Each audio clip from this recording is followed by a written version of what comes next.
मुख्यमंत्री सुखविंदर सिंह सुक्खू ने हमीरपुर जिला के बड़सर विधानसभा क्षेत्र का दौरा किया। इस दौरान बड़सर के चकमू, बिजड़ी, महारल, ढंगोटा में चुनावी जनसभाओं को संबोधित किया और लोकसभा प्रत्याशी सतपाल रायजादा के साथ साथ बड़सर उपचुनाव के प्रत्याशी सुभाष ढटवालिया के पक्ष में प्रचार किया।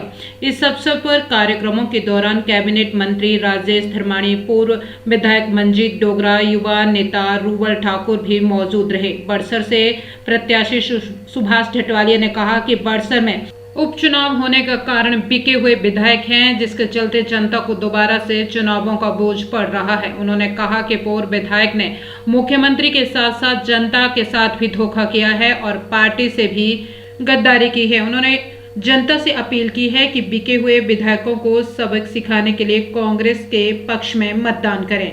लोकसभा प्रत्याशी सतपाल रायजादा ने कहा कि बिके हुए विधायकों को भाजपा ने अपने क्षेत्र में नेता बनाया है। उन्होंने भाजपा के कार्यकर्ताओं से अपील करते हुए कहा कि जो कांग्रेस को दगा दे सकते हैं वो भाजपा को भी दगा देंगे। उन्होंने कहा कि ईमान बेचने वाले लोगों को चोट नहीं पहुंचाई गई तो हिमाचल की राजनीति गंदी हो जाएगी, इसलिए ये समय है कि उन्हें सबक सिखाया जाए। सतपाल रायजादा ने कहा कि चार दफा अनुराग को संसद में पहुंचाया। उन्होंने कहा कि अनुराग ठाकुर ने हमीरपुर संसदीय क्षेत्र की आवाज संसद में क्यों नहीं उठाई। अनुराग ठाकुर हिमाचल के युवाओं को अग्निवीर बना दिया और राजनीति करते हुए खुद लेफ्टिनेंट बन गए और युवाओं को अग्निवीर बनाकर छोड़ दिया। वहीं मुख्यमंत्री सुक्खू ने कहा कि भाजपा के पैसों के बल पर अपनी विधायकी को दांव पर लगाया गया और अब दोबारा से लोगों के बीच जाकर वोट मांग रहे हैं। उन्होंने कहा कि बड़सर के बिके हुए विधायक कहते फिर रहे हैं कि नई दुल्हन के बीजेपी के कार्यकर्ता झोला उठाकर चले हुए हैं। उन्होंने कहा कि पैसों की खातिर बड़सर के पूर्व विधायक ने ईमान को बेचा है, वो कभी सच्चा सेवक नहीं बन सकता। सुखविंदर सिंह सुक्खू जी मुख्यमंत्री है, ढटवालिया जी को आप जिताएंगे तो आपके क्षेत्र का विकास वो सबसे ज्यादा करवाएंगे। क्योंकि एक बात आप जान लीजिए, आज भाजपा ने जो क्या किया है, भाजपा ने जो 6 विधायक कांग्रेस के और 3 इंडिपेंडेंट को जो खरीदा है और वो बिके हुए विधायक उनको भाजपा ने अपने क्षेत्र में लीडर बना दिया। जो बिके हुए विधायक थे उनको लीडर बना दिया और जो भाजपा के लीडर थे वो तकरीबन साफ सुथरी छवि के मालिक भी थे, उनके हाथ में झोला पकड़वा दिया। मैं भाजपा के कार्यकर्ताओं से भी ये अपील करना चाहूंगा कि आप जो इधर से बिक कर गए हैं वो उधर भी दगा देंगे। आप भी इस वक्त ढटवालिया जी का साथ है और कांग्रेस पार्टी का साथ है, क्योंकि जो विधायक बिक गए, जिन्होंने अपना ईमान बेच दिया, अगर वो लोग उन लोगों को अगर चोट नहीं पहुंचाई गई, उन लोगों को अगर बाहर नहीं फेंका गया तो हिमाचल की राजनीति गंदी हो जाएगी। इसलिए अब ये मौका है कि ऐसी छवि वाले जो व्यक्ति है, जो पैसे के लिए बिक जाते हैं, जो जनता को बेच देते हैं, उनको बाहर का रास्ता दिखाकर ढटवालिया जी को जिताए और एक स्वच्छ जो कैंडिडेट है आपका, जिसको पता है कि आम लोगों की मैंने कैसे मदद करनी है, उसको जिताए। क्षेत्र में होने जा रहा है उसका आपको भलीभांति पता है कि क्यों हो रहा है। हमारे जो पूर्व विधायक हैं जो भाजपा में शामिल हो चुके हैं, उन्होंने पार्टी से, खासकर हमारे जिला से मुख्यमंत्री के साथ धोखा किया है, जनता के साथ धोखा किया है। उन्होंने बस्तर का मान सम्मान बेचा है और पार्टी से गद्दारी की है। मैं आपसे यह निवेदन करता हूं कि आप अपना वोट मेरे पक्ष में देकर दें और उसको सबक सिखाएं, ताकि आने वाले दिनों में भी किसी भी पार्टी का कोई भी प्रत्याशी जो हो गद्दारी ना करे। मेरे ही जिला से 3 विधायक राजनीतिक मंडी में बिके। उन्होंने राजनीतिक षड्यंत्र के तहत भारतीय जनता पार्टी के साथ मिलकर अपने ईमान को बेच दिया। इस क्षेत्र का विधायक जो बहुत मीठा बोलता था, मुझे कभी आशा भी नहीं थी, लेकिन वो भी राजनीतिक मंडी में बिका। और आपकी भावनाओं का उसने सौदा किया भारतीय जनता पार्टी के साथ।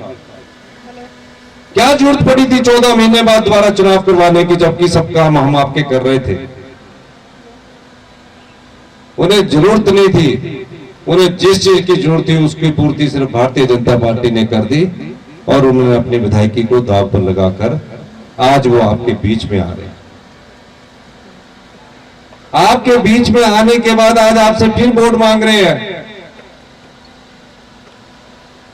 और एक दिन कह रहे हैं भारतीय जनता पार्टी मैं तो नहीं ने सारा घर बर्बाद करी दिया, और दूजे का घर बर्बाद करने चल रहे हो। मैं तो इनको भी मानूंगा, ये नहीं मिलन दुमन जो थोड़ी गल आई ना, तुसा मत घबरा, सांझो करगी तो पक्का करना है। जेड़े इस क्षेत्र के बीजेपी के कार्यकर्ता सब बेचारे तीनों का झोला चक्की के चले हो, नहीं आई हो लाड़ी, नहीं मनाई हो। जो बिकता है वो सच्चा सेवक नहीं हो सकता। जो पैसों की खातिर अपने ईमान को बेच दे, इस क्षेत्र के विधायक ने पैसों की खातिर अपने ईमान को बेचा, अपनी जनता के वोट को बेचा, वो आपका कभी सच्चा सेवक नहीं होगा। और निश्चित रहिए, मैं आपके क्षेत्र का विधायक हूं। सुभाष डलवालिया जी जिस भी रूप में मेरे पास काम लेकर आएंगे, मैं वादा करके जाता हूं कोई काम नहीं रुकेगा। पहले तो जो बिके हुए लोग थे वो तो विधानसभा क्षेत्र में आने नहीं देते थे कि मेरी मर्जी के बगैर क्यों आ रहे हो।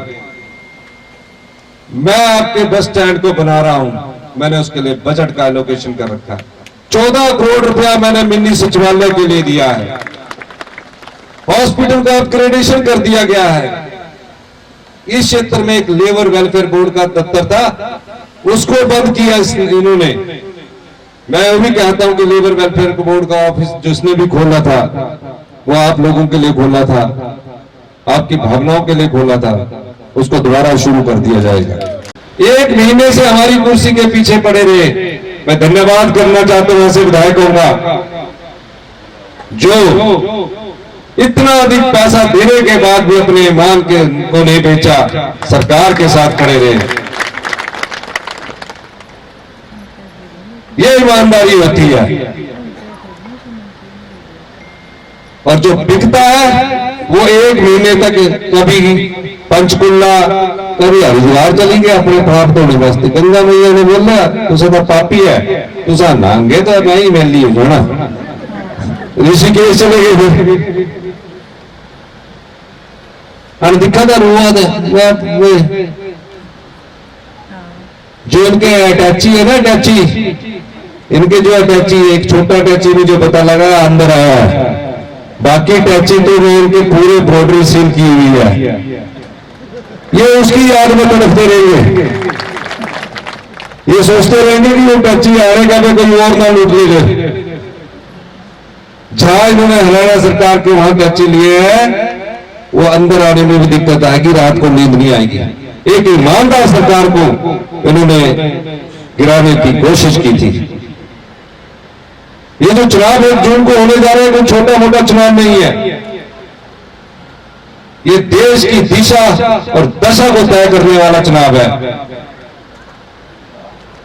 इसमें जो बिक गया है आपके क्षेत्र का विधायक, उसे आप कभी माफ ना करना, कभी माफ ना करना, और उसको सबक सिखाना। तो क्या आप सबक सिखाएंगे? हाथ खड़ा करके दीजिए।